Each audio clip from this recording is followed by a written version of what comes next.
Di alam semesta ini banyak terkandung berbagai macam unsur kimia. Salah satunya unsur periode ketiga. Pasti bertanya-tanya dong, apa sih unsur periode ketiga itu? Unsur periode ketiga adalah unsur-unsur pada baris atau periode ketiga tabel periodik unsur. Anggota yang termasuk periode ketiga adalah natrium, magnesium, aluminium, silikon, fosfor, sulfur, klorin, dan argon. Unsur-unsur periode ketiga juga mempunyai kesamaan, yaitu mempunyai 3 kulit elektron pada masing-masing atomnya. Sedangkan perbedaannya mempunyai jumlah elektron valensi yang berbeda. Lanjut ke pembahasan pertama ya. Natrium. Natrium unsurnya terdapat sebagai senyawa garam natrium klorida atau NaCl. Garam natrium klorida merupakan sumber utama untuk memperoleh logamnya. Logam Na yang berasal dari garamnya ini dapat diperoleh dengan cara elektrolisis. Elektrolisis garam NaCl dilakukan dalam bentuk lelehannya dengan elektroda karbon. Selain dari garam, NaCl logam Na juga dapat diperoleh dari oksidasinya, seperti Na2O, atau dari mineralnya yaitu kriolit Na3AiF6. Kegunaan dan senyawanya: pertama, dipakai dalam pembuatan es teh. Kedua, NaCl digunakan oleh hampir semua makhluk. Ketiga, Na-benzoat dipakai dalam pengawetan makanan. Keempat, Na-glutamat dipakai untuk penyedap rasa. Kelima, isi dari lampu kabut dalam kendaraan bermotor. Keenam, NaOH dipakai untuk membuat sabun, deterjen, dan kertas. Kedua, magnesium. Magnesium ditemukan di dalam air laut dan dalam bentuk mineral. Mineral magnesium yang banyak terdapat di alam yaitu dolomit. Selain dalam bentuk mineral, magnesium dapat ditemukan dalam bentuk garam sulfatnya yaitu MgSO4 dan oksidasinya Mg0. Kegunaan dan senyawanya: yang pertama, dipakai pada proses produksi logam, kaca, dan semen. Kedua, untuk membuat konstruksi pesawat, logamnya disebut magnalum. Ketiga, pemisah sulfur dari besi dan baja. Keempat, dipakai pada lempeng yang digunakan di industri percetakan. Kelima, untuk membuat lampu kilat. Ketiga, aluminium. Aluminium banyak dijumpai dalam bentuk silikat, yaitu aluminium silikat dengan mineral karolit. Aluminium silikat dalam keadaan murni dikenal dengan tanah liat, proselin, atau kaolin.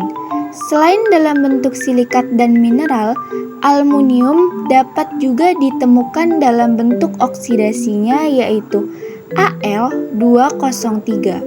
Oksida aluminium ini mempunyai berbagai bentuk. Di antaranya sebagai batu permata yang mengandung air dan batu yang sangat kasar. Batu kasar ini dikenal dengan bauksit. Kegunaan dan senyawanya: yang pertama, banyak dipakai dalam industri pesawat karena aluminium bersifat ringan. Kedua, bersifat katalis pada industri plastik. Ketiga, sebagai termit, yaitu campuran antara serbuk aluminium dengan oksida besi, digunakan untuk menggelas baja karena reaksinya menghasilkan kalori yang cukup tinggi. Keempat, silikon. Silikon ditemukan dalam bentuk mineral. Mineral-mineral silikon yang banyak ditemukan diantaranya ortoklase dan kaolin. Silikon dapat ditemukan dalam berbagai bentuk diantaranya pasir kuarsa dan sebagai batu-batuan seperti akik dan opal. Kegunaan dan senyawanya yang pertama, dipakai dalam pembuatan kaca. Kedua, dipakai dalam pembuatan semikonduktor. Ketiga, digunakan untuk membuat alloy sebagai aluminium, magnesium, dan tembaga. Keempat, untuk membuat enamel. Kelima, untuk membuat aici. Tahukah sobat, ternyata silikon terkandung dalam produk make up bahkan skincare favoritmu loh. Percaya atau tidak, mari kita buktikan. Nah, meski terdengar seram, keberadaan silikon dalam make up atau skincare sebenarnya merupakan hal yang biasa dan aman apabila kandungannya dalam batas aman.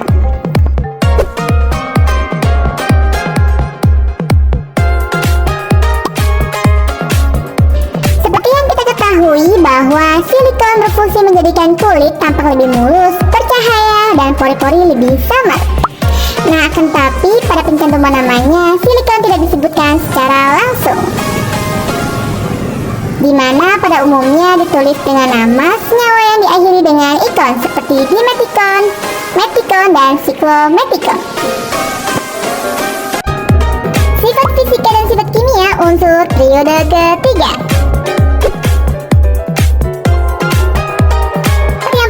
Yaitu konfigurasi elektronnya, di mana unsur natrium, magnesium, aluminium dapat mencapai kestabilan dengan melepaskan elektron. Yang kedua, unsur fosfor, belerang, dan klor dapat mencapai kestabilan dengan menerima elektron. Sedangkan unsur silikon bersifat semilogam dan unsur argon termasuk unsur gas mulia. Sifat yang kedua yaitu wujud, di mana wujud unsur pada periode ketiga ini terdiri dari padat dan gas, di mana unsur natrium, magnesium, aluminium, silikon, fosfor, dan belerang berwujud padat, sedangkan klor dan argon berwujud gas.